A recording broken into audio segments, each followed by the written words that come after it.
We have made it to Season 6 here in the Portland Trail Blazers, MyNBA franchise, here on NBA 2K24. And in today's episode, we are going to go through the entire season, regular season and playoffs, all in one episode. So buckle up, grab some popcorn, because we've got a lot to cover today.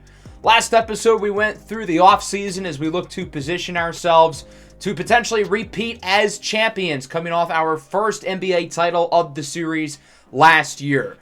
We really wanted to keep the roster intact, and the goal here is to keep this core together for as long as the money allows us to. We gave Darius Springer a big 5-year, $273 million extension. He's our best player. He's not going anywhere. The tougher decision was regarding Zay Logan, who's one of our most important role players, but he wanted a lot of money. It was a tough decision, but he's a guy who I feel like we needed to keep around. 4 years for 112. It's a lot for somebody who comes off the bench, but given Zay's ability to guard multiple positions while giving us high-level shooting on offense, he's a really important player and not somebody who's easily replaceable. In the draft, we traded up for Terrence Apprinter III, a raw high school prospect with great measurables and defensive upside, but needs to improve his offense. In the second round, we drafted Reuben Hill out of South Carolina, a talented 3-and-D guy who could give us solid minutes early on. This is what the rotation is going to look like to start the year. Same starting lineup as last season. The bench looks pretty similar as well. We're probably going to see a bigger role for Caleb Marsh, given his improvement in the player progression stage. For now, we're going to run a 10-man rotation with Wisham and Suleiman as the 9th and 10th guys off the bench. The two rookies will start the year in the G League, but naturally, we're probably going to have guys get injured, and the rookies are certainly going to get their opportunity to play. So how we're going to format this episode is we're kind of going to go through a month at a time, and then we're going to move a little bit slower in the playoffs. We might play some games, but here in the regular season, we will mostly be simming, and we're going to start by going through the first few weeks of the year. We've got the Wizards on opening night, and they're an interesting team because if you remember, we have their pick. We originally traded for it a couple off seasons ago in the Anthony Simons deal. We moved up to get Caleb Marsh. We got that pick as well.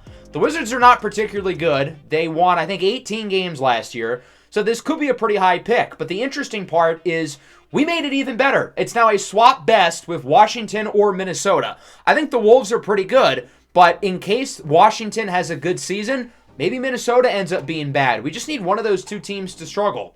So the injuries are already coming in after game one. Terrence Apprinter will get his chance with Ashton Wisham out for a game or two. Apprinter and Logan are both going to run some minutes at the 5 off the bench, with Porzingis obviously still as the starter.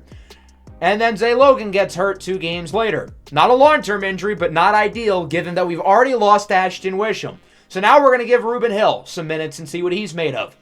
Then Terrence Apprinter gets hurt. We've played 4 games, and we've already lost 3 bigs.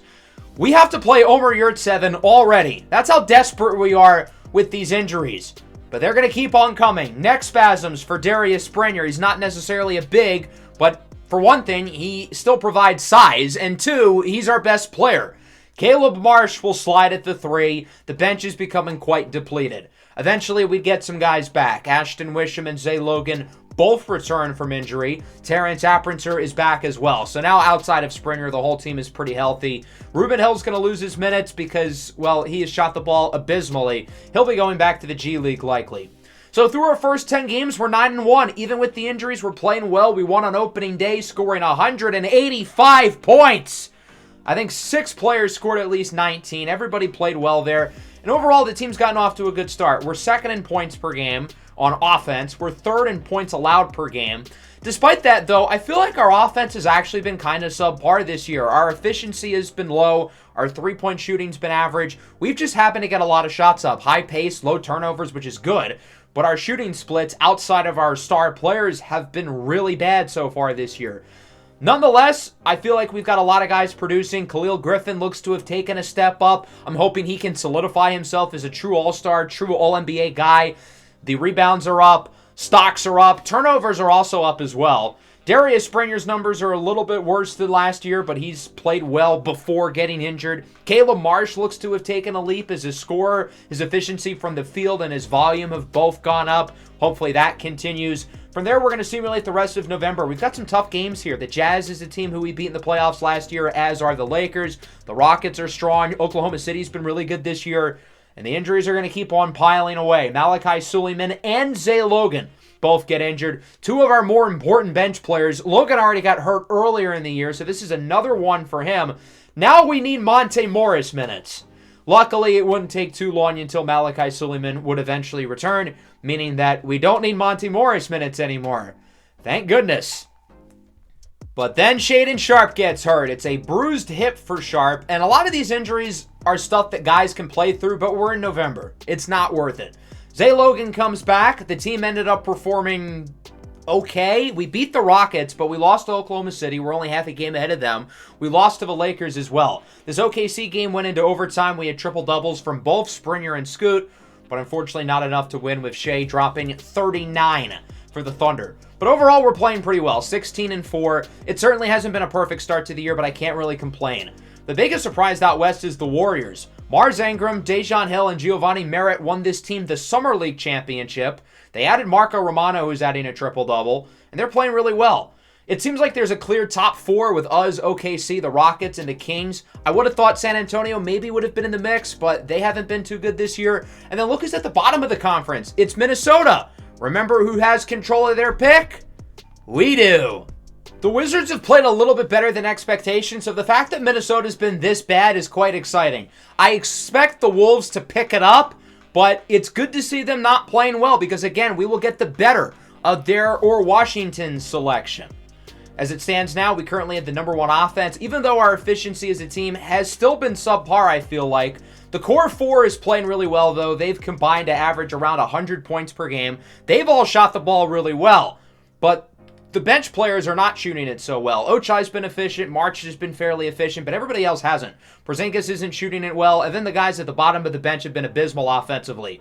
Suleiman shooting 20% from three. Ashton Wisham, you're 7-3. 40% from the field is unacceptable. Terrence Aprinter, good defensive player, not good on offense. We saw Reuben Hill earlier. He shot the ball abysmally. We need the bench players, specifically the end of the bench, to not completely sell us offensively.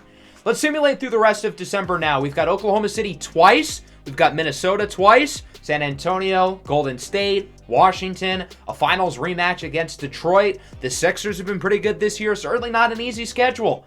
And it's going to get harder because Khalil Griffin fractured his hand. He'll be out for roughly a month. I was really hoping we would get an all-star season from Khalil Griffin. He would have made it last year if he was fully healthy, but he's going to miss pretty much all of December and possibly into January. So his all-star chances are not looking good. Logan will start. Marsh will still come off the bench. I want Marsh's shot creating and playmaking with the second unit. Luckily, Shaedon Sharpe does return, so Ochai is back on the bench to add some spacing to a unit that severely needs it. So we're going to stop a little bit earlier than expected because since Khalil Griffin got hurt, we have gone 0-3. I knew he was important, but I didn't know he was that important. Getting blown out by an awful Minnesota team is not a good look. Then we lose to Oklahoma City again, followed by a blowout against the Spurs. Scoot Henderson shot a tour date. Darius Springer was underwhelming, and we couldn't guard Victor Wembanyama. He had 37. Not ideal. We've dropped to third place. We're only a game back.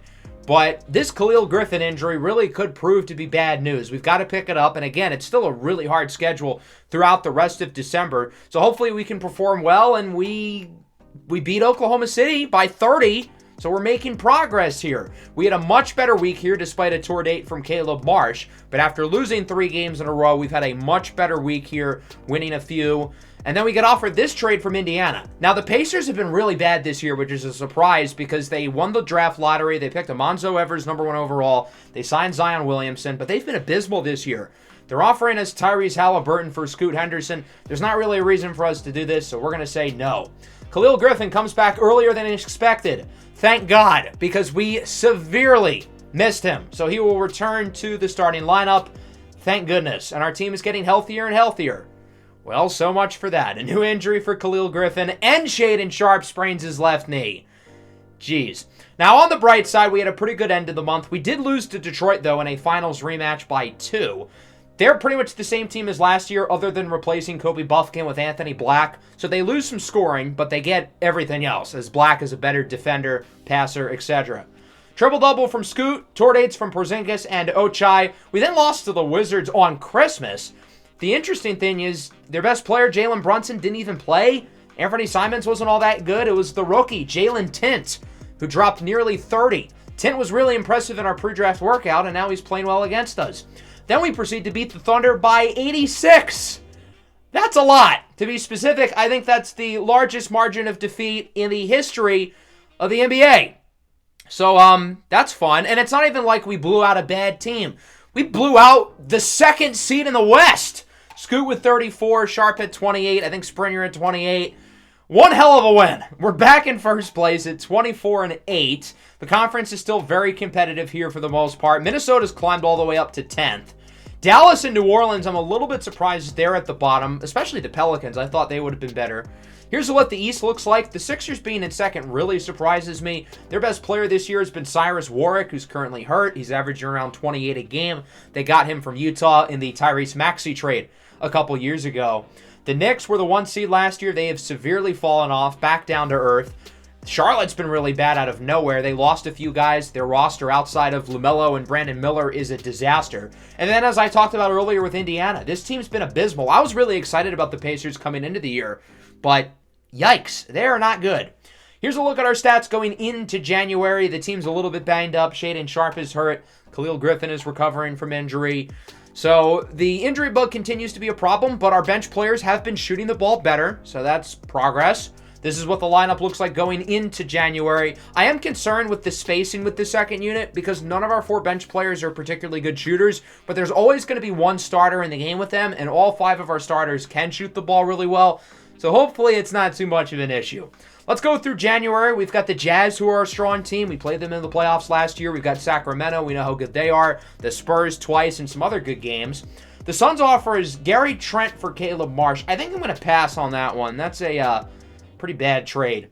Zay Logan, hyperextended knee. He'll be out for a week or 2. We're going to have Khalil Griffin take his place. He's not fully healthy, but he's pretty close. So I feel comfortable with Griffin coming back, especially considering, again, how important he has been for our team's success through the first pretty much half of the year at this point. Kristaps Porzingis, sprained knee. He'll be out for a week or 2. He's one of the few guys who's been healthy all year, so Ashton Wisham will take his place as the 5. In the game that Porzingis got hurt, we lost to the Sonics by 1 in overtime.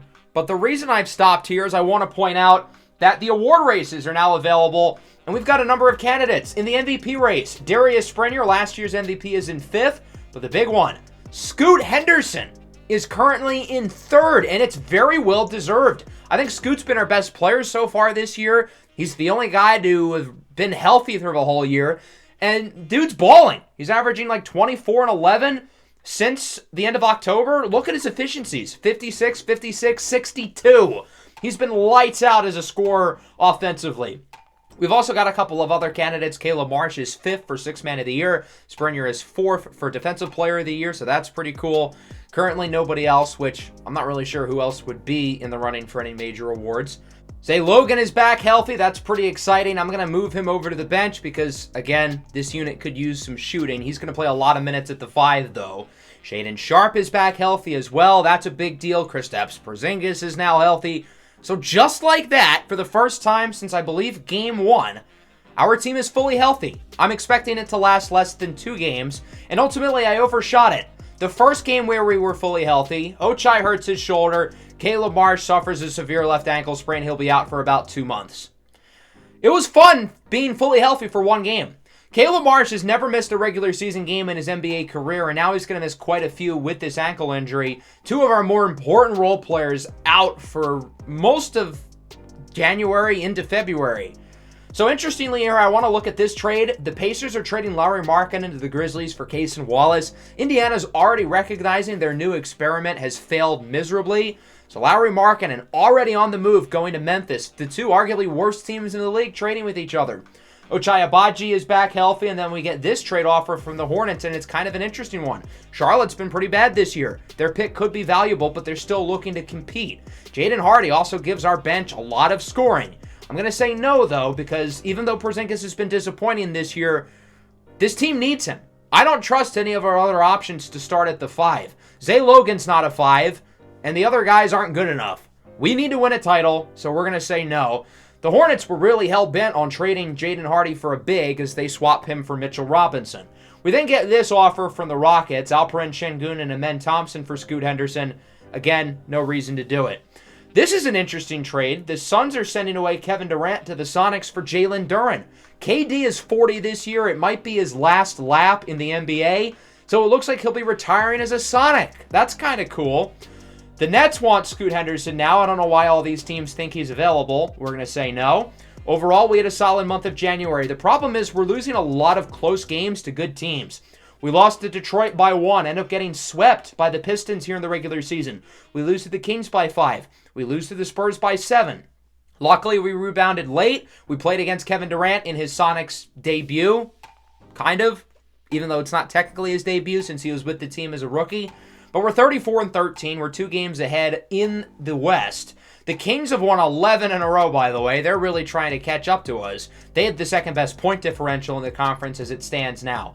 Let's take a look at the team's stats currently. I think for a while, Springer was last amongst our core 4 in scoring. Now he's in first, but all 4 of them are really close together. Ochai Agbaji leads the bench in scoring. He is shooting 48% from 3. That's pretty good. Caleb Marsh's efficiency continued to be good before he got injured. Currently, he's the only guy hurt right now. Other than Marsh, the team is in a pretty good place health-wise, which means we're going to get a barrage of injuries soon. Scoot Henderson is still 3rd for MVP, while Darius Springer has been replaced by Apollo Cone. He's turned into the best player on this Kings team. Marsh is obviously out of the running through 6th man of the year, being that he's missed a lot.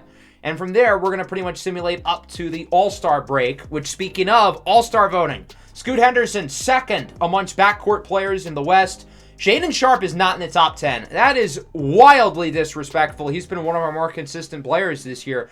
Absolutely some guys he should be ahead of.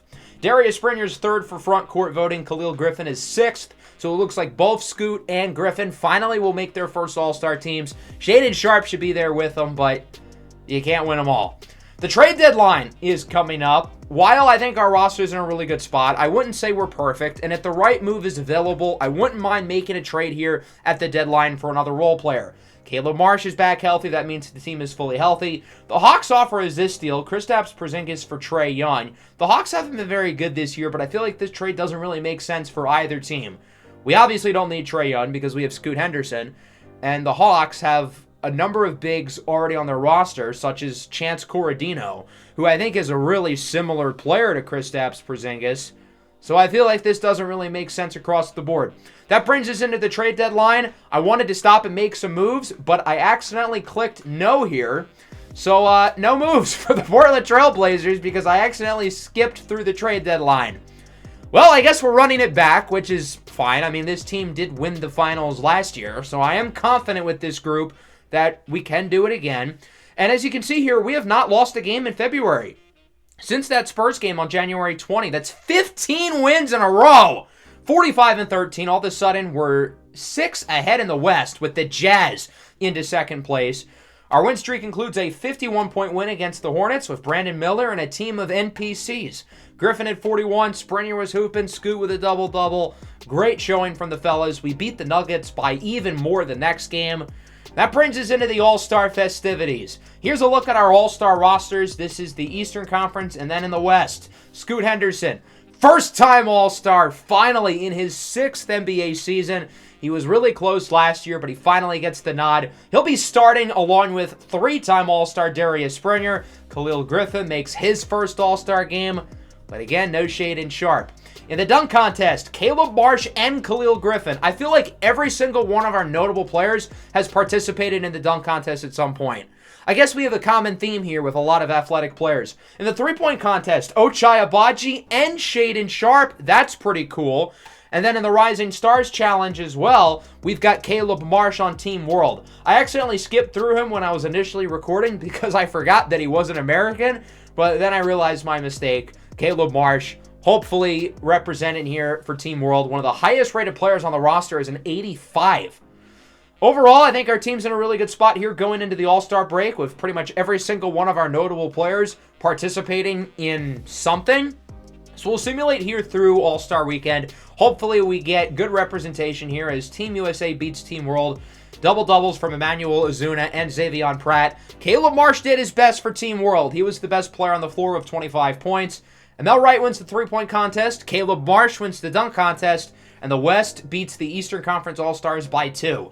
Luka Doncic, the All-Star MVP. Scoot Henderson played really well, second on the team in scoring. Springer had a solid day. Griffin only had 2 points, but he did have 5 assists in just 10 minutes, spreading the wealth. So from there, we're going to simulate the rest of February and the rest of March into April. I want to get through the rest of the regular season pretty quickly because we should get the number 1 seed. And Darius Springer breaks his ankle. That's not good. He will be out for likely most of the rest of the regular season. So now there's a chance that he doesn't meet the 65-game threshold for awards or All-NBA, which is unfortunate. I don't think he was going to win the MVP, considering he doesn't even lead our team in the MVP race, but still unfortunate that he'll be out for most of the rest of the regular season. We've made it the contract extension deadline. Of course, Khalil Griffin is our big free agent this year. Obviously, we will pay him. We also have a few guys who have a couple years left who are ready to sign extensions, including Shaedon Sharpe. He has 2 more years left. Obviously, I'd like to get this deal done earlier. He's not going anywhere, but we cannot afford him. So this is where the fun comes in. Kristaps Porzingis and Ochai are here as well. If we can't pay Sharpe, I'm not going to pay those guys ahead of time. But this is going to be the problem that we have to deal with. We're not going to be able to pay everybody. We're going to obviously prioritize the core 4 of Springer, Sharpe, Scoop, and Griffin. Did I just call him Scoop? I meant Scoot. So this means players like Porzingis, Ochai, Logan, eventually Caleb Marsh, who are making big money. We might have to sacrifice them. Ochai Abaji's right leg will be sacrificed for the next 2 months. Ochai's missed a lot of games over the last couple of years with injury. He played really well this year, nearly 50% from 3, but health has been a concern with him. He's only played above 60 games twice in his 7-year career, and in the same game, Scoot Henderson got hurt. That doesn't help his MVP chances. So Caleb Marsh will start at the 1. Terrence Aprinter will start at the 4. I want to keep Zay Logan off the bench because we need his spacing. None of our bench players can shoot. We have 4 shooters around Aprinter to where he'll be fine. Scoot Henderson comes back pretty quickly. That's good news. He'll return to the starting lineup. We're going to keep Caleb Marsh with the 1s, though, because, again, I want to keep Zay Logan off the bench. I want to keep his spacing. He's a better shooter than Marsh, for sure. So Marsh is going to run with the 1s. Logan will lead the second unit. Darius Springer eventually comes back a little bit quicker than I anticipated. He recovers through injuries fast, I've noticed, especially last year in the playoffs, in the finals when he had the big leg injury, or the knee injury. He came back from that really fast, so I guess he might be Superman. He'll return to the starting lineup, and just like that, our team is fully healthy again. That brings us into April. We had another solid stretch. I feel like our team was really inconsistent for our standards the first couple months of the year, but we're really starting to peak at the right time. Now, so are the Jazz. They've won 12 in a row, and we have not clinched the 1 seed because of them. We lead them by 4 games with 8 to go here in the regular season. Speaking of 8, that's the current seed that the Kings are at. They have completely fallen apart. In the East, the Sixers have continued their great season. They're half a game behind Detroit for the number 1 seed. In terms of our draft pick situation, we're probably not going to end up with a super high pick, but we have doubled the chances in the draft lottery. All it takes is for one of Washington or Minnesota to jump into the top 4, and we'll get a great pick.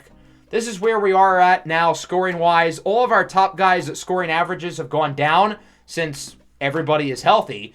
Knock on wood, it stays that way going into the playoffs. In terms of awards, Scoot Henderson, with 2 weeks to go in the regular season, is first for MVP, and Khalil Griffin is in 4th.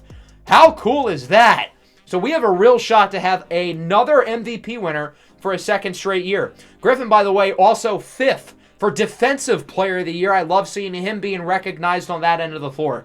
So we're going to simulate here through this first week, see if we can get the number 1 seed for good. And Darius Springer's hurt again. Seeding is important, but playoffs are more important, so we're going to have him sit.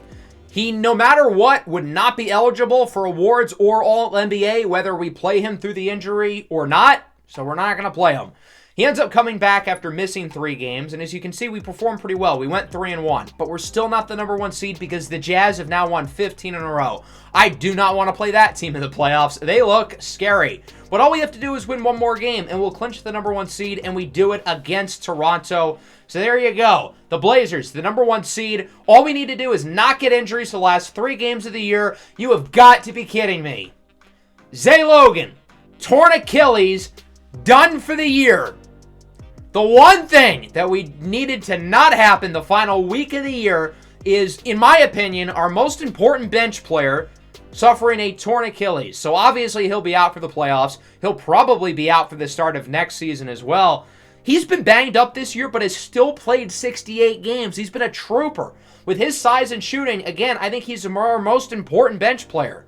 So we've made it to the end of the year, and look at this. Scoot Henderson, the MVP. I did not see this coming going into the year. I figured Darius Springer obviously would be the favorite for the award, and if not him, if it was somebody else on our team, I would have guessed Khalil Griffin. If not him, I would have guessed Shaedon Sharpe. Scoot Henderson is the last person of the core 4 I would have thought gets an MVP, but you know what? He completely deserves it. He was our best player this year, he stayed healthy, and he balled out. Kyoa Florian wins the Rookie of the Year, former undrafted player. He was not in this past draft class, but he still wins the award because this draft class ended up collectively not having a very good season.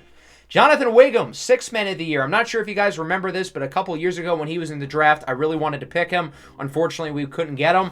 I was right about this kid. He is nasty. He was part of the Devin Booker trade a couple years ago. He's a baller. Ends up winning 6th Man of the Year for Phoenix. Chet Holmgren wins DPOY, shooting 39% from the field. Brother, you are 7 foot. How does that happen? Emmanuel Salvador, most improved. Jalen Richmond, most clutch player of the year. He averaged 32.5. He's nasty. Chauncey Billups wins the Coach of the Year, and we also win the Executive of the Year. All-NBA first team, obviously, Scoot Henderson's there. I say obviously, but remember last year, Darius Springer did not make the first team, even though he won the MVP. Hoping to see Khalil Griffin on the second team, he does not make it. He also does not make it on the third team. How can one be top 5 for MVP, but not make an All-NBA team? At least they're going to give him respect defensively, as he makes all defensive first team. Very well deserved. He should have made an All-NBA team, but can't win them all. Shaedon Sharpe should have made an All-NBA team too, and Darius Springer certainly would have had he not gotten injured and played the games requirement. As for the all-rookie teams, I want to talk about how hilarious this draft class is because, as I said, again, collectively, they were pretty bad. So Clyde Trix is another former undrafted player who only got minutes because the Hornets stink. The highest player from this draft class, Javonte Sparks, shot 38% from the field and less than 20% from 3. He had a true shooting percentage of 43. I don't think I've ever seen a true shooting percentage that low. Reese Wallum, the number 2 overall pick, was okay. Amonzo Evers, the number 1 pick, wasn't particularly good.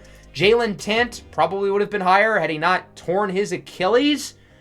This rookie class was a mess. Jesus Christ. So let's take a look at our final stats for the year. Springer ended up being the leading scorer. Sharpe was second. The MVP Scoot was in third. Griffin right behind him. Outside of Zay Logan, we're fully healthy going into the playoffs. But again, losing Zay Logan is a big deal. He's a huge reason why we won the finals last year. Gave us some great energy off the bench with his ability to guard multiple positions, get hot from 3, and oftentimes light a spark when our team needed energy. So this is what the rotation is going to look like. We're going to start with a 9-man rotation, and we may grow it or we may shrink it based on what happens. Let's take a look at the final standings. Utah obviously finishes as the number 2 seed, finishing the year on an 18-game win streak. If we get out of the first round, we'll get one of Houston or San Antonio in round 2. The play-in, we've got Sacramento, Golden State, the Clippers, and the Sonics. I still don't get how the Pelicans missed it with Jalen Richmond, who is one of the best players in the league. De'Aaron Fox made an All-NBA team, and Troyland Battle is a bucket. That team should have been a top 4 seed minimum, even with losing Zion Williamson. The Sixers end up as the number 1 seed in the East. Detroit gets second. And now let's take a look at who will be playing in the play-in. One of Sacramento, Golden State, the Clippers, or the Sonics. So the Warriors and Clippers win their games. The Warriors will be the 7th seed, and now it'll be the Kings and the Clippers battling it out to get the 8th seed. I really don't want to play Sacramento in the first round. I get they've been disappointing this year, but they are a good team, and they do end up beating the Clippers. Midnight Hopkins dropped 45 and 10. Apollo Ocon got a triple-double. So the question here with the Kings is, why are they bad? They've played us in the Western Conference Finals 2 years in a row. They've become our biggest rival in this series. The biggest reason, I guess, would be Midnight Hopkins missing half the year with an injury, but he is healthy now. He obviously gave us trouble last year in the playoffs. Outside of him, though, everybody was healthy. Apollo Cone, All-NBA, MVP candidate. Emel Wright played 82 games. Joel Embiid played 82 games, and they even added some pretty good role players as well. I don't get it. So let's go game by game as we take the first one pretty convincingly. Scoot with 31, Griffin with 30. We win the game by 36. Midnight Hopkins did what he could. Game 2 also goes to us. We win by 24. Scoot had 31. Tingus Pingus with 30. Hopkins, again, leads the way, but it's not enough. Kind of like the Western Conference Finals last year. The rest of the West is completely even at 1. The Jazz win streak is over. We now lead the series 3-0. We beat the Kings by 31 with a 31-piece from Shaedon Sharpe. Inefficient game from Springer, but he does get a triple-double. Let's simcast game 4. We'll simcast all the elimination games. The Kings looking to play with a chip on their shoulder. They played well in the first quarter, but that was it. We win by 13, and we get the sweep. Midnight Hopkins didn't even play well. Emel Wright also shot a toward 8, 0 for 6 from deep. 34 and 10 from Springer. Everybody else did their thing. So let's see who we'll be playing it against, and it is the Houston Rockets. They beat the Spurs in 5.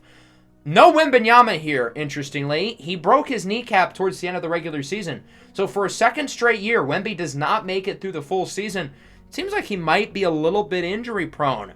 A lot of leg issues over the last couple of years, while Jaden Hudson and Jalen Green lead the way for the Rockets. So Houston's an interesting team because they've been consistently one of the best teams in the West. Last year, if you remember, it was us, Sacramento, and them. But they lost in the first round of the playoffs. So they're looking for vengeance, and they've got a great squad. Hudson and Green lead the way. Great group of role players. Naquan Washington's developed really well. Amen Thompson, Alperen Şengün, all very good. Also, by the way, the Jazz lost. They lost in 7 to the Warriors, losing the last game by 1. So Golden State, with Marco Romano as arguably their best player, Dejan Hill, Mars Ingram, and Giovanni Merritt are going to the second round. That's basically the same team that played in Summer League. Outside of Romano, they won a playoff series. So, as we know, this Rockets team is dangerous. You could argue these are the two best teams left in the West. We win game 1 by 54. 35-15-8 for Scoot. 29-19-9 for Springer. 6 players with at least 20. The offense was on another level. The Rockets, meanwhile, did not shoot the 3-ball particularly well. 7 of 28. Hudson only goes 8 for 20 from the field. Amen Thompson was their best 3-point shooter. Yes, the guy with a 28% career clip from deep. The Rockets win game 2, handing us our first loss of the playoffs. Toward 8 for Shaedon Sharpe. Jalen Green, meanwhile, leads the way with 32. So we've got to come back here, rebounding game 3, and we do. We win this one by 21 on the road. Naquan Washington leads the Rockets with 28, but Scoot played really well. Springer did his thing. Ashton Wisham was pretty good. It looks like he took some minutes from Porzingis. That would be because Porzingis got injured, but luckily he should be fine. We win game 4 by almost 50. Jaden Hudson, toward 8. Kristaps Porzingis on one leg with 39. Hello. Look at the shooting. We got to the line 52 times. Good Lord. Sharpe at 31. Caleb Marsh played well. Khalil Griffin was pretty good. Darius Springer, though, played 25 minutes. Why is that? Did he get hurt? Scoot Henderson played 8 minutes. Did he get hurt? What is happening? So ultimately, my fears become true. Pulled bicep for Springer. Meanwhile, for Scoot Henderson, the news is not so good. The MVP suffered a severe left ankle sprain. He'll be out 4 to 6 weeks. That sucks. So Caleb Marsh is now going to run the offenses to point. We need Springer to play. Unfortunately, he hurt his left bicep, which is his shooting arm. If it was his right bicep, that'd be a little bit better. Hopefully we can win Game 5, even with our 2 best players injured and our MVP winner not playing. Looks like a pretty close game. I thought about hopping in, but we blew him out of the water in the 4th. 185-115. Griffin with 42. We need him and Shaedon Sharpe to step up, and they both certainly did in this game. Abaji at 25. Marsh played quite well, although he didn't shoot the ball well. So that brings us to the conference finals. We'll be playing the Lakers. The Sixers will be playing the Raptors, who upset the reigning Eastern Conference champion Pistons, the 1 seed versus the 3 seed in both conferences. Of course, we played against the Lakers in the first round last year, and we kind of knew that'd be a preview. We're going to see this team again, and sure enough, we will. Ja Morant and Dante Del Toro both missed a large chunk of the year, and Bryson Franklin came off the bench for most of the season. So it was their role players who really produced. Grady Dick had a great year. Ty Lavella played really well. Anthony Davis is now on this team. This year did not go quite to plan for the Lakers, but they've found a way to bounce back, and they're here in the conference finals, and they win game 1 on the road by 3. 28-21 for Griffin. Springer shot 3 for 14. That is easily the worst playoff game I've seen from him. So what does he do in game 2? 34-19. Good response. 30 for Sharp, 28, 12, and 10 for Caleb Marsh in 39 minutes. Khalil Griffin only played 22 minutes. That's scary, but he didn't get injured. He's fine. He might have fouled out. That's probably why he was barely in the game. We lose game 3, though, so we're down 2-1. Little tricky here. So the Lakers take the 3rd game. Now all of a sudden we're in a little bit of trouble. That brings us into game 4. We win, tying the series up at 2. We take it by 10, despite a big game from Del Toro and 17 assists from Ja Morant. Springer at 46. Marsh with another big game. Griffin with a triple-double. Last year in the playoffs, we did not lose any game later than game 3. Hopefully that continues here. We're going to simcast the rest of the way. That starts with game 5. We seem to have the edge. We should win this game pretty comfortably, and we do by 25.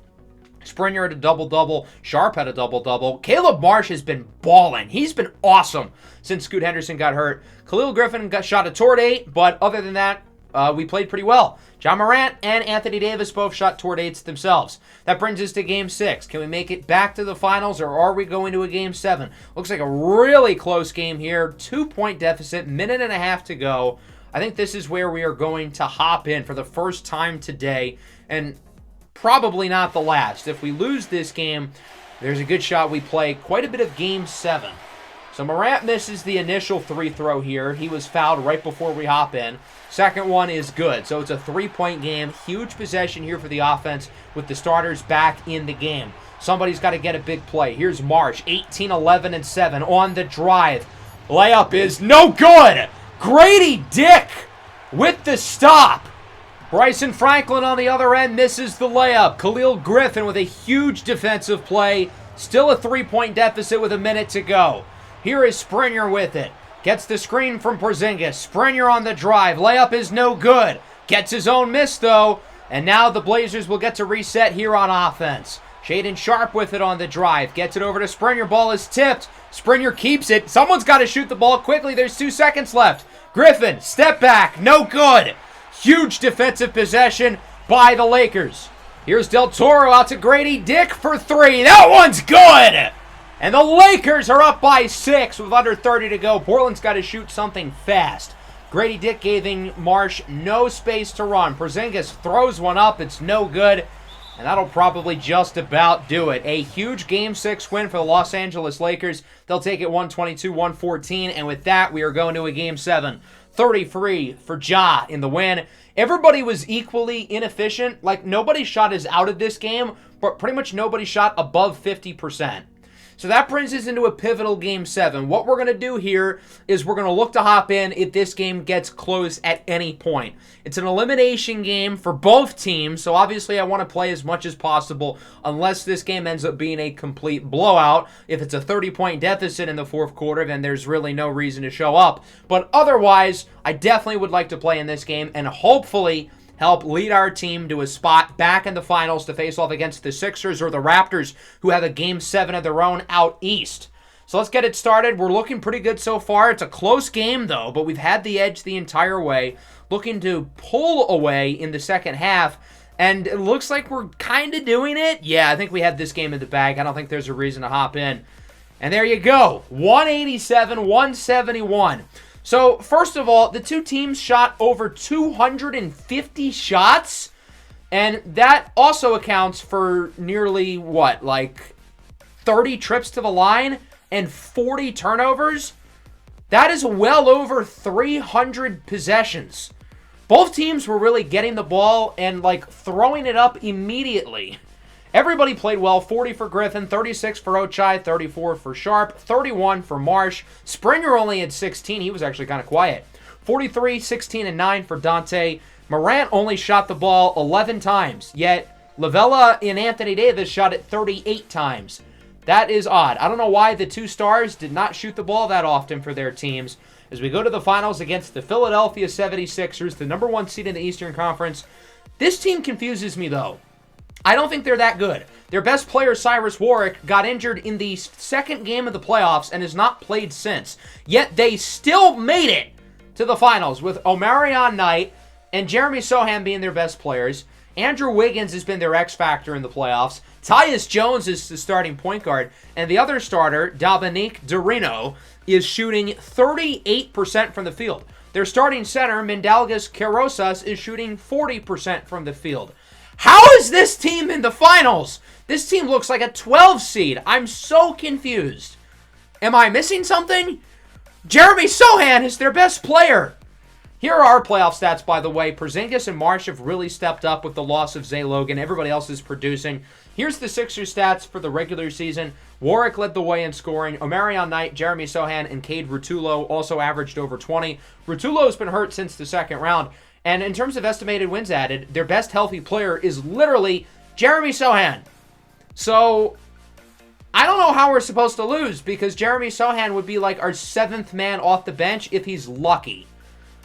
But they made it here. We can't undervalue them. We are still without our best player, who hopefully will come back at some point during the finals. We're going to simcast all of these games and hop in if we feel necessary. Game 1 will not be necessary. We are getting smacked. We made it a little bit more competitive in the fourth, but still lost by 16. Cade Rutullo leads the way with 29 points in his first game back from injury. Omarion Knight had a double-double, although him and Sohan both did not shoot the ball very well.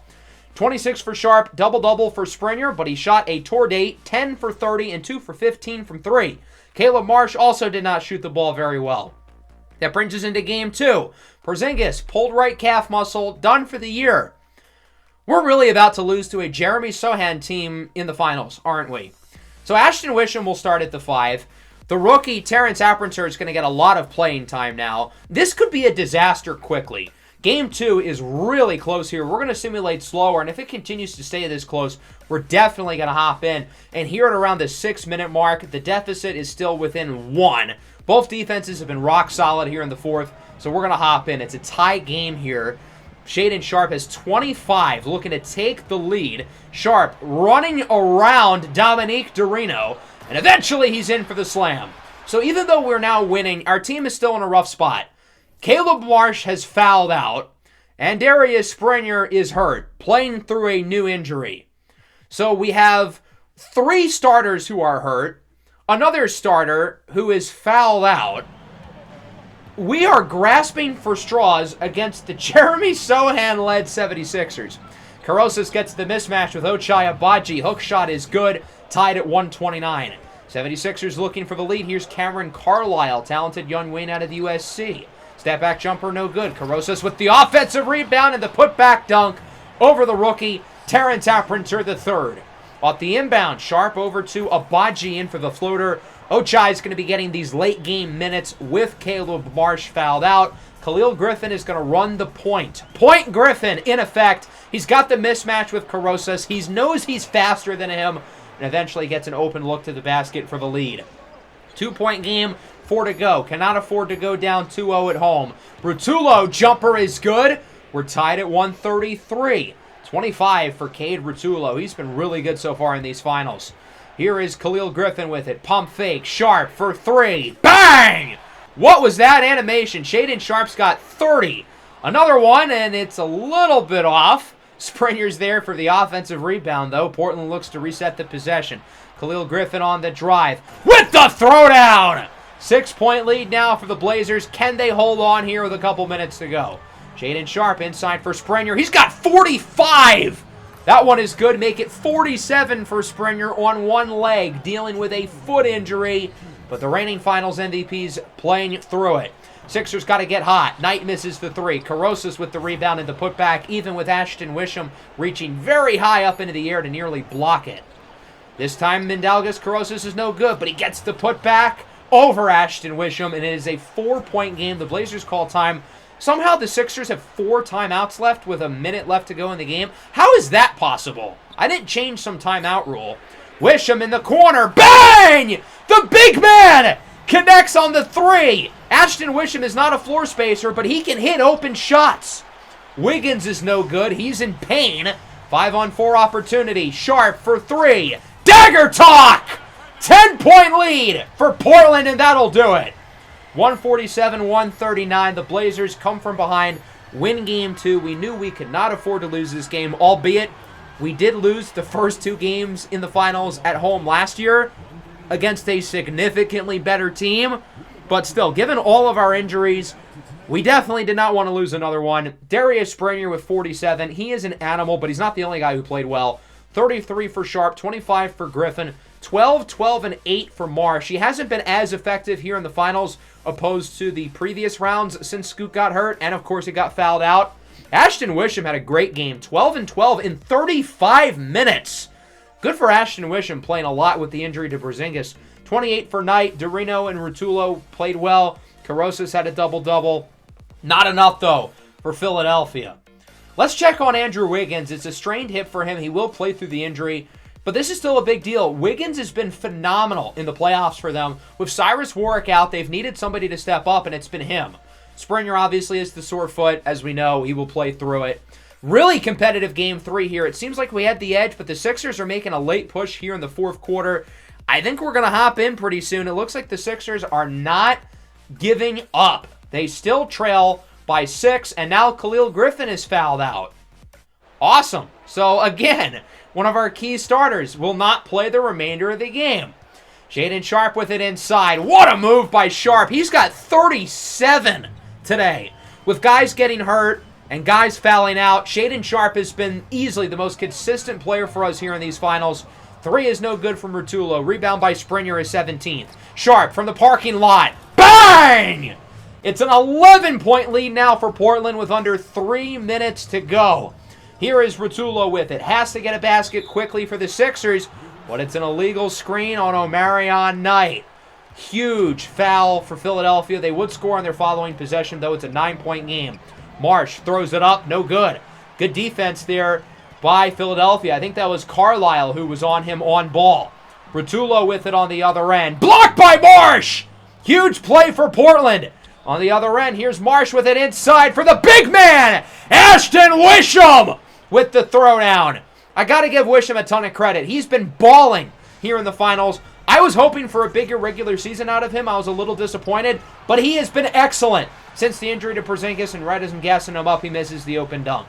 On the other end, Cade Rutullo is in for the throwdown. It's a 9-point lead now. Make it 10. Portland is in the driver's seat. Can they hold off the Sixers for another minute? Rutullo, floater no good, but Mindalgas Carosas, part of the Joel Embiid trade with Sacramento a few years ago, in for the slam. Sixers are running the press. Caleb Marsh with it on the drive. Sixers send help. Springer for 3. He's blocked, but it's a foul. That's on Omarion Knight. That is his 6th. He's out of the game. Springer makes 1. If that was call all ball and a block, that could have been a huge momentum shifter as Carosas gets another putback. 7-point game. Marsh on the drive. Layup is no good. Carosas with the contest. Huge possession here. Philadelphia has to score. Rutullo out to Carlisle. Open 3. No good. That was a great look for Cameron Carlisle, who's a great shooter off the catch. And ultimately, that would be the difference. The Sixers will get a big 3 from Carlisle with seconds left, but it won't matter. The Blazers take Game 3 on the road. 155-151. Portland leads the series 2-1. We still have not lost an NBA Finals game on the road. Make it 4-0, dating back to last year. 26 for Carlisle, 25 for Dorino. Knight with 24, but on 22 shots. 40 piece for Shaedon Sharp on just 14 shots. Wisham shot the ball 22 times, though, which was second on the team. Why is he shooting the ball so much? That brings us into Game 4. I have to imagine we're getting closer and closer to Scoot Henderson coming back, but it won't be in this game.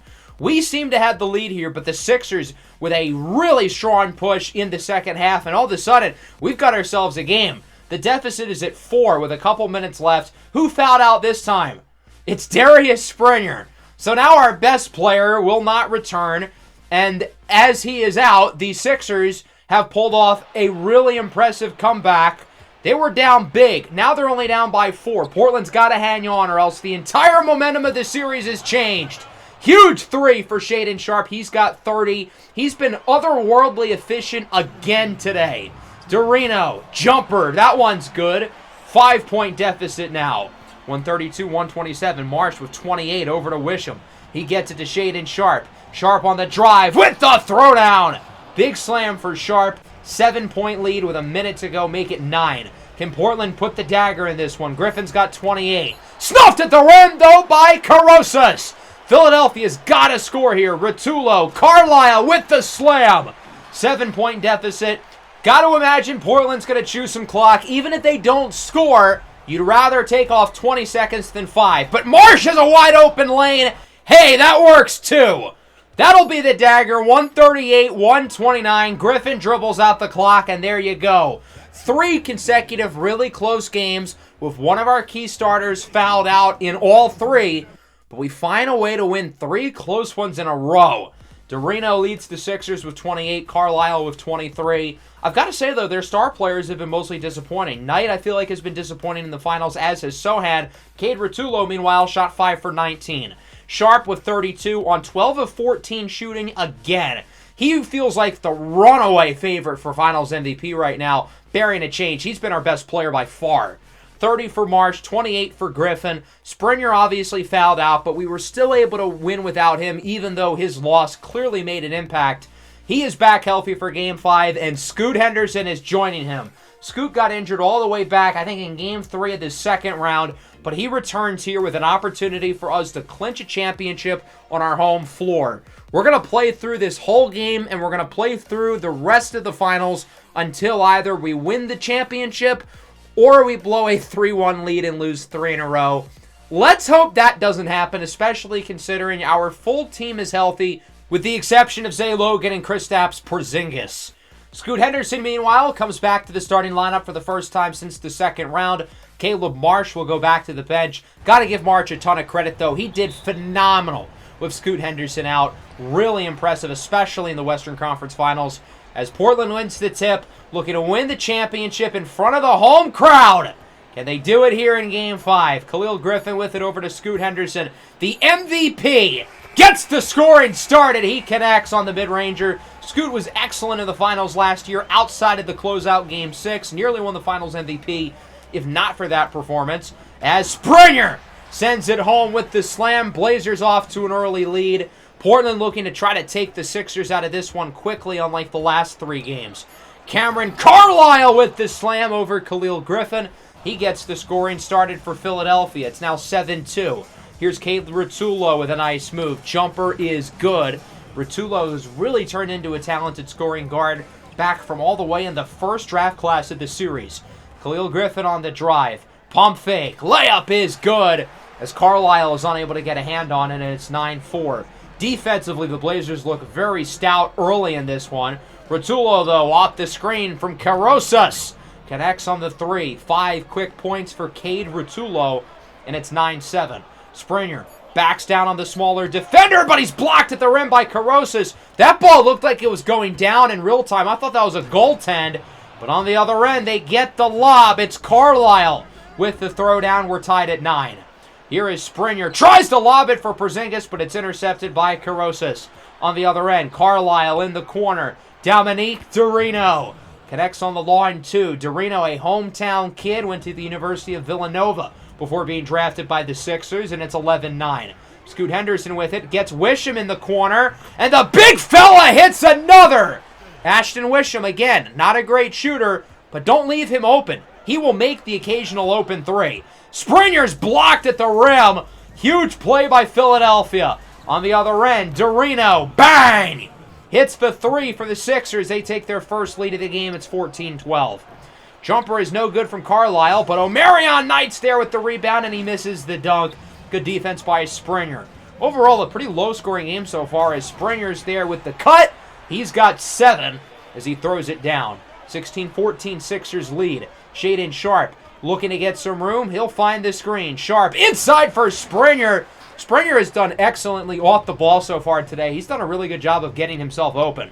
Knight, pump fake, Carosa, stuffed at the rim by Ashton Wisham. On the other end, Shaedon Sharpe, fadeaway three, bang! The Sixers cannot guard him.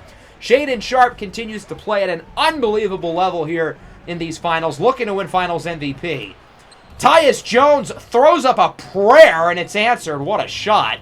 20-19, Caleb Marsh in the game. He's in with the slam. Certainly a reduced role incoming here in Game 5 for Marsh, but with his bigger role, again, he was tremendous for the most part, especially for just a second-year player. Scoot Henderson misses the layup on the other end. Rotullo with it, layup, and the foul! And one, it's the rookie, Terrence Apprenser, just 19 years old, called for the foul. Apprenser, the rook, getting big minutes here in the finals with Porzingis and Logan out. And to think just a year ago, the kid was in high school as Robert Williams throws down the lob over him. 24-24, Abaji finds Springer under a minute to go in the quarter. Springer with the drive, layup is good, he's got 12. He hasn't done a whole lot else, only 1 rebound, no assist, but he's scoring the ball at a pretty high level. Gets the screen, now Springer back with it in the corner, fakes out Sohan, and Springer is there with the slam. He's got half of Portland's point total here in the first. Around 6 to go in the quarter, Sixers looking to make it a 1-score game. Here's Cade Rotullo with it. Jumper is blocked by Marsh. And that'll wrap up the first quarter. A defensive start. Portland putting the clamps on Philadelphia so far. Their lack of star power scoring-wise and not having Cyrus Warwick healthy seems to finally be catching up to them. Is their Mickey Mouse luck running out? Is the clock about to strike midnight? Tyus Jones has other plans. He hits the jumper and gets the foul from Wisham. 1-point game. Shaedon Sharpe with the drive, in with the slam. 7 early points for Shaedon Sharpe. I feel like Portland's really got to continue to run things through him with how well he's performed over the last couple of games. Sharpe finds the screen, throws it up for the big man Ashton Wisham, who certainly hasn't been perfect here in these finals, but he continues to really stand out as a guy who's made the most of his opportunity. Sharpe off the screen, fadeaway three is good. The Sixers still do not have an answer for Shaedon Sharpe. 37-33. Here is Marsh with it on the drive. He's in with the slam. Good play there by Caleb Marsh, the dunk contest winner, of course, showing off his athleticism. 39-33. Tyus Jones with it inside. That one is good despite being smothered by Marsh. Looking to make it 2 chips in 2 seasons for the young Yossi as Scoot Henderson is in with the poster off the screen from Springer. Throws it down over Omarion Knight, who signed with the Sixers this offseason after 4 years in Oklahoma City. Here is Springer with it. Drives left side. Throws up a prayer. And it's answered. Good play there by Springer. 43-39. Jeremy Sohan with it. Over to Knight. That one is no good. Nice defense by Springer. On the other end, he's got Scoot Henderson. Over to Terrence Apprenser. He's there with the dunk. 6-point lead now for Portland. Carosas backs down on the rookie. That one is no good. Great defense from Apprenser. On the other end, Scoot Henderson with it, guarded by Dorino. Layup is good. Dominique Dorino's a talented player, and he has stepped up his offensive game here in the finals. But defensively, he hasn't even been a traffic cone. He's been like a cone that's been run over by a Ford F-150. As Omarion Knight is in for the slam. 8-point game. Portland with their biggest lead of the day so far. Scoot Henderson no good for 3. Apprenser with the rebound, his 7th. The rookie's blocked at the rim, though, by Knight. Trying to get the putback, he's unsuccessful. Dorino inside for Rotullo. Pump fake. Dorino, 3. Bang! Huge momentum shift for the Sixers. It's a 5-point game with 2 to go in the half. Griffin loses it. Carosas with the steal. Will they catch up to the big man? No, they don't! Griffin almost does. But it is now, or it was a 1-possession game, not for long, but Knight is there now with the steal. Portland can't keep possession of the basketball. Knight throws it up, and it's good. And now, once again, the deficit's at 3, make it 4. Rotullo brings it up, minute to go in the half. Rotullo for 3. Bang! The Sixers have caught fire down the stretch in the second quarter. They've got the momentum. Now they're looking for the lead. But it's intercepted by Scoot Henderson. On the other end, Sharpe, open 3. big-time basket for Portland off of the turnover. 55-51, just seconds left. Shaedon Sharpe with it on the drive. Layup is good. 18 points in the first half for Shaedon Sharpe, continuing his tremendous start to the finals. Rotullo heaves it up, and that one is almost good. 57-51. The Blazers are one half away from becoming back-to-back NBA champions, and they'd be the first to do so in over a decade since the Golden State Warriors dynasty. But we still got another half of ball to go. The offense has been a little bit inconsistent. Shaedon Sharpe is hooping. Darius Springer's been pretty good. But outside of that, we haven't gotten a ton from the offense. Khalil Griffin has been pretty much non-existent on that end of the floor. Scoot Henderson hasn't played in a month, and it kind of looks like it. He's definitely still taking his time getting back. But defensively, we have been tremendous. The Sixers' offense has been really mediocre. They haven't passed the ball well. They haven't shot the ball well. Part of that's their own fault. But part of that has been our phenomenal defense. Can we hold on here in the second half? Springer backs down on the smaller guard. Rotullo hits the fadeaway over him. 8-point lead. The Sixers got to get some momentum just like they did towards the end of the first half. Here's Rotullo with it on the drive. Layup is good. I feel like they need to run things through Rotullo. He is their best healthy scorer pretty comfortably, in my opinion, him or Knight. Here's the screen from Wisham. Sharpe heaves up a prayer, and it's good! He does not miss! 9-point game now. Here is Springer with it. Gets it over to Khalil Griffin. Pump fake. Griffin only with 2 points on the drive. Layup is good. And it is now an 11-point ball game. 64-53. Rotullo with it. That one is no good. Nice defense by Springer. Soaring in for the rebound. Over to Griffin. Inside on the drive. Layup is good. Portland now up by 13. Their biggest lead of the game. Here is Griffin with it, looking for the screen from Ashton Wisham. Griffin on the drive, fakes it over to Wisham! And the big man sends it home. 68-55. Griffin over to Sharpe, 6.5 to go in the third. Sharpe passes tipped, Wisham gets it back, Wisham is good! Ashton Wisham with 9 points on 4 of 4 shooting. Certainly not like the 6 for 22 tour date we just saw in the last game. Rotullo beats the shot clock. Huge 3 for the Sixers. They still trail, though, by 14. Tyus Jones with it. Tyus looking to get somebody open. It's Jeremy Sohan, who has not scored today until now. He hits the open catch-and-shoot 3. Back-to-back triples for the Sixers, but Portland looks to respond. Springer misses. Wisham with the rebound, and another putback from the big man, Ashton Wisham. He's now 5 for 5. 74-61. 15 minutes to play in this game. Jones, layup is good with the foul from Ashton Wisham. It's an and 1. 10-point game. Sixers continuing to hang in there. Scoot over to Springer. Wide open 3. Bang! Huge bucket for Darius Springer. Sixers call time. Again, they've got to get on a run at some point. Jones snuffed by Wisham. The big man continues to display his presence on both ends of the floor. His reward is that he will be taken out of the game to get a short rest. Sixers score following the inbound. It's Jeremy Sohan with the layup. 77-66. Shaedon Sharpe with it over to Terrence Apprenser. Looking to get something inside. Layup is good for the rookie. 79-66 now. Inbounding it is Jeremy Sohan. Hoping somebody gets open. It's Tyus Jones on the drive. Layup is good. Philadelphia continuing to hang in there. Abaji with it. Looks to back down on the defender. He gets it to Marsh with the fake. Marsh heaves it up, and it's good. How did that go in? That was great defense by Cam Carlisle, but better offense, I guess, by Marsh. Inside, nice pass for Sohan. That one is good, despite strong defense by Shaedon Sharpe. 81-71. Sixers keeping the lead at around 10. Pick and roll. Apprenser with the wide open lane. Portland is now in takeover mode. This is their opportunity to go on a run and look to give themselves a comfortable lead into the fourth. Nice move by Caleb Marsh. He did not have that in his bag as a rookie. His shot creation ability really has taken a leap here in his second season, as that's going to be a turnover. Jeremy Sohan ends up with it on the other end, and the layup is good, and the lead is back within 12. 85-73, minute and a half in the third. Sharpe looks for the screen, looks to take it himself. Now gets it to the rookie, Apprenser. He's got 8 and 8. The Blazers are attacking the paint. That's what they've done all night, and it continues to work. Final seconds of the third. Long 2 for Marsh is off the mark.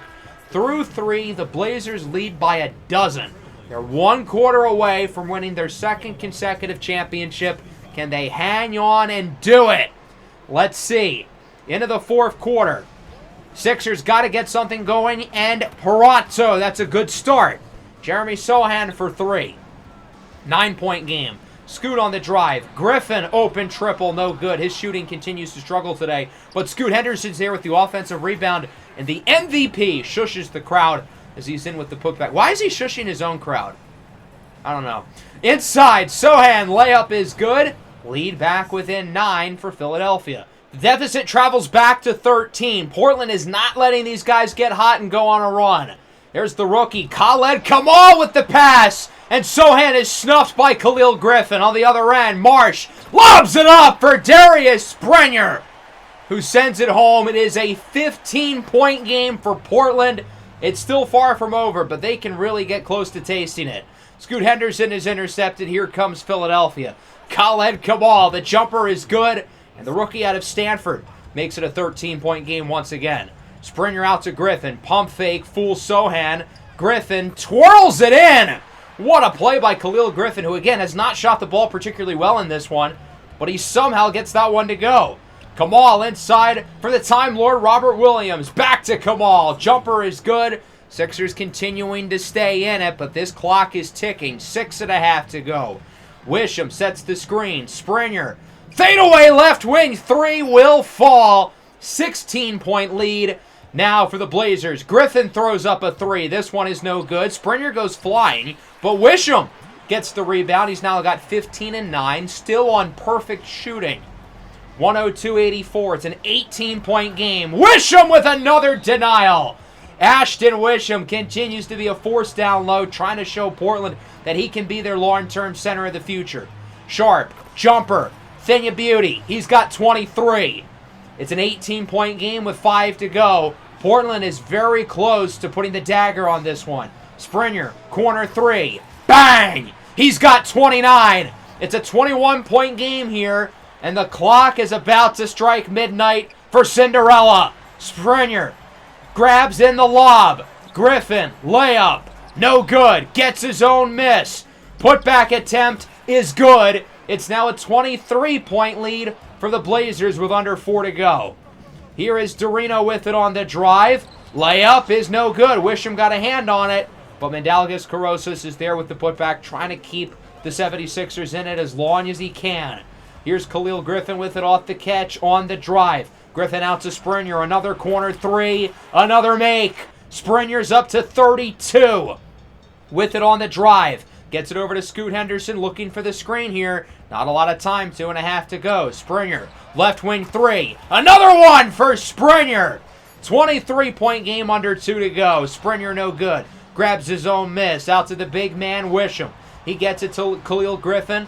Griffin with it. Pick and pop. Springer. Another one. He does not miss. And that should be the dagger. Caleb Marsh will dribble out the clock. The Blazers back-to-back NBA champions. They defeat the 76ers 122-98 here in Game 5. And the Portland Trail Blazers back-to-back champions. Could this be the start of the dynasty? 2 years in a row. Ring number 2 for Darius Springer, Scoot Henderson, Shaedon Sharpe, Khalil Griffin, and pretty much everybody on this team. We were able to run it back. We were the favorites for the title the entire way, and we get the job done. Got to give a ton of credit here, though, to the 76ers. Their best healthy player is Jeremy Sohan, and they still got the number 1 seed. Arguably their best player gets injured, and they still make it to the finals. This is one of the worst teams on paper in the league, but they still get to the finals, and they made it tough on us. Every game that we won was competitive. Games 2, 3, and 4 were decided within 10 points. Even this game was quite close until we ran away with it down the stretch. I wonder who's going to win the finals MVP. I feel like Shaedon Sharpe's been our most consistent player in this series. Springer's numbers are a little bit better, though. He was a little bit better here in Game 5. He was money down the stretch. And ultimately, the finals MVP will go to Darius Springer for a second consecutive season. So Springer takes home Finals MVP number 2, still showing that he is the best player on the team. Even if Scoot Henderson won the MVP, this is still Darius Springer's team. I don't want to downplay the accomplishments of everybody else on this roster, but this is Darius Springer's squad. I will say, though, you could absolutely have made a case for Shaedon Sharpe to win it, even though Springer's numbers are probably a little bit better, 32, 12, and 5 on good shooting. I think I would have personally voted for Shaedon Sharpe because his scoring won us both games 3 and 4, and he was good in the other games as well. But in games 3 and 4, he was unconscious. He couldn't miss. And with those games being close, if he misses a couple more shots, we probably lose. So that's ultimately why I would have leaned towards Sharpe, but I get it. Darius Springer was awesome. He had 38 and 14 with 6 of 8 from deep here in the closeout game. Sharpe with 23, Griffin with 16, albeit on 19 shot attempts. Ashton Wisham with 15 points on 6 shot attempts. 15, 9, and 5 blocks on perfect shooting for the big man. Scoot Henderson with 10. He wasn't all that great, but again, it was his first game back. I get it. Cade Rotullo with 25. Sohan with 16, all of which came in the second half. Nobody else was particularly impressive. Cameron Carlisle shot 2 for 10. The Sixers as a team, their offense just really was not good. They certainly missed Cyrus Warwick out there, unlike the rest of the playoffs where they did fine without him. So there you go. Another title for the Portland Trail Blazers. We've won 2 in a row. Hopefully this team can continue to cement themselves as a dynasty. Hopefully we can run it back again next year. Obviously, re-signing Khalil Griffin is of the utmost importance. Everybody else is under contract for next year. And we're going to have a lottery pick as well that we'll be able to add to the team too. So the plan is the next episode, we're going to go through the entirety of Season 7, just like we did today, but we're going to include the offseason as well. After we hit the episode for Season 7, we'll have one more episode of the series, which will be the long-term sim, and we'll go as long as we need to until everybody retires. So with that, 2 more episodes left of the Blazers series. We have made it to the home stretch, and hopefully these last couple of episodes we can end off on a bang, just as we did today with another championship.